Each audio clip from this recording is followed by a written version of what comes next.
আজকে আসলে এখানে আমাকে আমন্ত্রণ করার জন্য আমি জয়নাল মৌরি সহ পলাশ সহ নাইম সহ আরও যারা এই ডায়াগনস্টিক সেন্টারের সাথে সংশ্লিষ্ট রয়েছেন সবাইকে অনেক ধন্যবাদ জানাচ্ছি এবং সকলের প্রতি অনেক কৃতজ্ঞতা প্রকাশ করছি। আমার সংক্ষিপ্ত বক্তব্যের শুরুতেই গভীর শ্রদ্ধার সাথে স্মরণ করছি হাজার বছরের শ্রেষ্ঠ বাঙালি জাতির জনক বঙ্গবন্ধু শেখ মুজিবুর রহমানকে, গভীর শ্রদ্ধার সাথে স্মরণ করছি জাতীয় 4 নেতা সহ 30 লক্ষ শহীদ, 2 লক্ষ মা বোনকে যাদের আত্মত্যাগে আমরা এই দেশ পেয়েছি। গভীর শ্রদ্ধার সাথে স্মরণ করছি ফটিকছড়ির মাটি ও মানুষের পরম বন্ধু, ফটিকছড়ি থেকে বারবার নির্বাচিত জাতীয় সংসদ সদস্য, অত্র ইউনিয়নের কৃতি সন্তান আমার বাবা আলহাজ রফিকুল আনোয়ারকে গভীর শ্রদ্ধার সাথে স্মরণ করছি এবং সকলের আত্মার মাগফিরাত কামনা করছি। আপনারা যারা এই পপুলার ডায়াগনস্টিক সেন্টারটা আপনারা যারা করেছেন আপনাদেরকে আমি ধন্যবাদ জানাচ্ছি, কারণ আমি আশা করব যেহেতু আপনারা এখানে বিশেষ করে জয়নাল মৌরি আঙ্কেল সহ যারা এখানে সংশ্লিষ্ট যারা এই ডায়াগনস্টিক সেন্টারটা আপনারা করেছেন, আমার মনে হচ্ছে আপনারা নিশ্চয়ই একটা ভালো ডায়াগনস্টিক সেন্টার আপনারা পরিচালিত করবেন, আপনারা দ্বারা পরিচালিত হবে বলে আমি বিশ্বাস করছি এবং আমি আশা করছি। কারণ আপনারা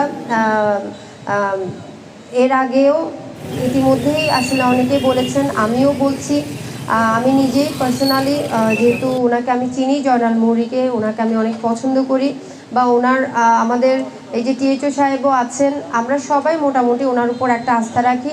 সাথে আমাদের উনি তো আপনি আপনার নামটা বলেন তো, নাইম না পলাশ? নাইম, হ্যাঁ, ওনাকেও আমি চিনি। তো ওনারা ইতিমধ্যে আমাদের ফটিকছড়ির অনেকের আস্থা অর্জন করে নিয়েছেন।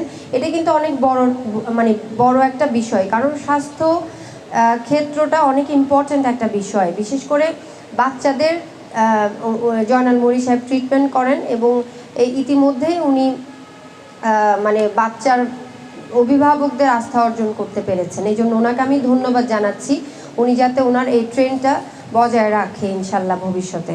তো ওনারা সহ মিলে যেহেতু এটা করেছেন, ইতিমধ্যে অনেকেই বলেছেন আসলে মানুষ যখন ডক্টরের কাছে যায় কোনো একটা অসুখ বা কোনো একটা কমপ্লেইন নিয়ে, তখন ডক্টর যে টেস্টগুলি করতে দেয় দেখা যায় ওটার উপর ভিত্তি করেই কিন্তু ডক্টর সাহেবরা তাদের ওষুধগুলো দেয় বা কি সমস্যা সেটা হয়তো বা ওই টেস্টের উপর ভিত্তি করে তারা তাদের চিকিৎসাটা শুরু করে বা চিকিৎসাটা করে।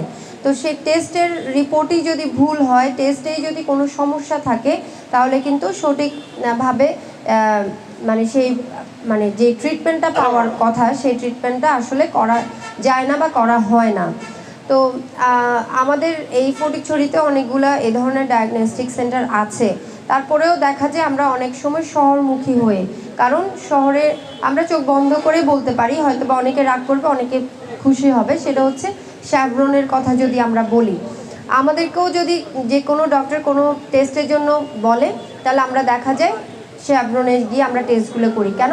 শ্যাভরনের উপর আমাদের সবার একটা আস্থা আছে যে ওরা মোটামুটিভাবে অন্তত কাছাকাছি একটা রিপোর্ট, তারা একটা ভালো রিপোর্ট তারা বা একটা সঠিক রিপোর্ট তারা দেয়।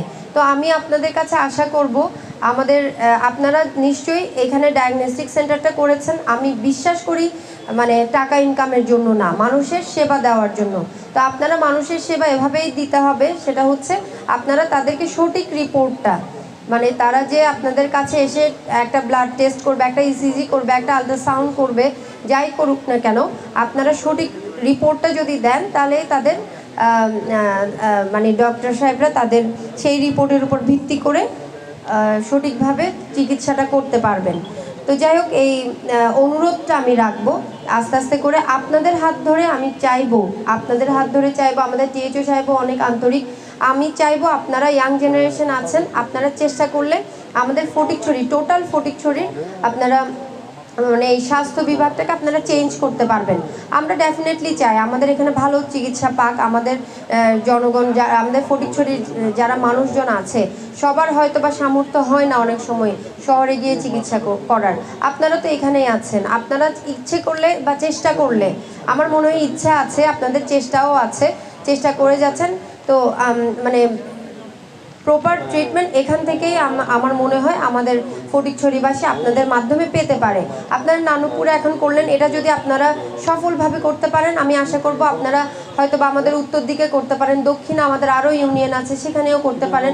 আপনারা এই ডায়াগনস্টিক সেন্টারের পাশাপাশি আপনারা এখানে ডক্টরদের চেম্বারও করেছেন, তো ডক্টরদেরকে আপনারা নিজেরাও ডক্টর, আপনারাও নিশ্চয়ই ট্রিটমেন্ট করবেন এবং আরও যারা ডক্টর এখানে বসবে তাদেরকেও আপনারা দয়া করে তারা কী ধরনের ট্রিটমেন্ট দিচ্ছে, সঠিক ভাবে তারা চিকিৎসা করছে কিনা সেই বিষয়গুলো দেখার জন্য আমি টিএইচও সাহেবকে বিশেষ করে এখানে যে ডক্টরগুলো আসে না কেন শহর থেকে অনেকে এসে করে, তো শহর থেকে একটা ডক্টর যখন আসে আমাদের গ্রামের লোকেদের অনেক সময় আস্থা থাকে যে সে ডক্টরটা ভালো হবে, কতটুকু ভালো কতটুকু কি সে বিষয়গুলো আপনারা দয়া করে খেয়াল রাখার জন্য বিনীতভাবে আমি আপনাদেরকে অনুরোধ করছি। কারণ ভুল ট্রিটমেন্টের জন্য আমাদের ফটিকছড়ির কোনো মানুষ যেন কোনোভাবে এই ভুল ট্রিটমেন্টের জন্য যাতে মারা না যায় সে বিষয়টা প্লিজ আপনারা খেয়াল রাখবেন এবং আপনাদেরকে সর্বাত্মকভাবে সহযোগিতা করার জন্য আমি তো আছি। এবং ইতিমধ্যে আপনারা জানেন আমি কিন্তু যথেষ্ট পরিমাণ চেষ্টা করে যাচ্ছি এই ফটিকছড়ির মানে চিকিৎসা খাতটাকে বা চিকিৎসা বিভাগটাকে ডেভেলপ করার জন্য। এর কিছুক্ষণ আগে আমি টিএইচও সাহেবকে বললাম যে আজকেও আমাদের যে আইন শৃঙ্খলা মিটিং ছিল সেখানেও কথা হয়েছে আমাদের যে কমিউনিটি ক্লিনিকগুলো আছে সেগুলো আমরা কিভাবে ডেভেলপ করব, বা আমাদের আরও যে সরকারি যে ইয়েগুলো আছে স্বাস্থ্য বিভাগের যে স্বাস্থ্য কমপ্লেক্সগুলো যেগুলো আছে সেগুলো কিভাবে আমরা আরও ডেভেলপ করতে পারি সেইগুলো নিয়ে কিন্তু ইতিমধ্যে আমাদের কথা হয়েছে। এবং এর মধ্যে আমরা আমাদের নাজিরহাট যে আমাদের হাসপাতাল আছে সেখানে যে মিটিং হলো সেখানে আমরা স্পেশালি থ্যালাসেমিয়ার উপর কিন্তু আমরা গুরুত্ব দিয়ে কথা বলেছি এবং এটার দায়িত্ব আমরা জয়নাল মৌরি সাহেবকে এবং আমাদের টিএইচও সাহেব তো রয়েছে ওনাদেরকে আমাদের দেওয়া হয়েছে। আশা করছি ওনারা রিসেন্টলি আমাদেরকে একটা ভালো রিপোর্ট দিবে কিভাবে আমরা এই থ্যালাসেমিয়া যে ফটিকছড়ির বিভিন্ন জায়গায় বাচ্চাদের যে হচ্ছে বা মানুষের যে হচ্ছে এটা কীভাবে কমানো যায়। আমি এখনও আমরা বলতে পারবো না যে কিভাবে আমরা এটাকে নিয়ন্ত্রণ করতে পারবো, আমরা চাচ্ছি আপাতত যে ব্যাপকভাবে বেড়েছে এটা কিভাবে আমরা মোটামুটিভাবে কমাতে পারি সেই বিষয়ে কিন্তু ইতিমধ্যে আমরা আলাপ আলোচনা করেছি। তো আমি আপনারা যারা আমাদের টিএইচও সাহেব সহ আরও যারা এখানে রয়েছেন নাইম সাহেব, পলাশ সাহেব, বাবু সাহেব সহ যারা আছেন সবার কাছে আমার একটাই রিকোয়েস্ট থাকবে আপনারা এই ডিপার্টমেন্টটাকে সুন্দরভাবে মানে এগিয়ে নিয়ে যান এবং মানুষের আস্থা এই আপনাদের উপর যাতে মানুষের আস্থা থাকে, এই ডিপার্টমেন্টের উপর যাতে মানুষের আস্থা ফিরে আসে সেভাবে দয়া করে আপনারা কাজ করবেন। বিশেষ করে প্রাইভেট সেক্টরেও যেগুলো আছে সেগুলোর দিকেও আপনারা একটু খেয়াল রাখবেন, আমি বিশেষ করে টিএইচও সাহেবকে বলবো। আমি এই কথাগুলো বলে আজকে যে আপনারা এই ডায়াগনস্টিক সেন্টারটা করেছেন আপনাদেরকে আবারও আমি ধন্যবাদ জানাচ্ছি এবং আপনাদের একটা আমি আশা করি আপনারা সুন্দরভাবে সামনের দিকে এগিয়ে যাবেন এই প্রত্যাশাটুকু রেখে আমি আমার বক্তব্য এখানে শেষ করছি। জয় বাংলা, জয় বঙ্গবন্ধু, জয় শেখ হাসিনা।